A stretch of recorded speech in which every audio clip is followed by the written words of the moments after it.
আজকে আমরা করলাম কুল মাখা। চলো আজকে আমার একটু মাঠের ধারে বেড়াতে গিয়েছিলাম। দেখো এখানে আমাদের ধান রোয়া হয়ে গেছে, কিন্তু মাঠে জল নেই, এটাই হচ্ছে সমস্যা। দেখছো মাঠগুলো ধান রোয়ার পরেও ফেটে গেছে। এই দেখো আমরা দাঁড়িয়ে আছি, আমি আর ওই যে কুলগুলি। এই কুলগুলাকে মাখা করে দাও না। চল তাহলে মাখাই। সেই মতো আমরা জামরুল গাছ থেকে জামরুল পাতা পেড়ে কুলগুলোর মধ্যে কিছুই না, ওই একটু লবণ আর জল জিরা দিয়ে একটু মাখিয়ে নিচ্ছে। কেমন হয়েছে? ভালো। গোটা গোটা কুল।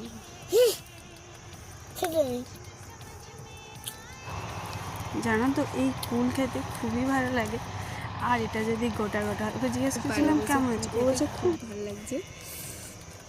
ওটাকে এই কুল মাখিয়ে খাওয়া যায় না, এই কুল গোটা নুন ছাপড়ে খেতে হবে। জাস্ট এক কথায় দারুণ।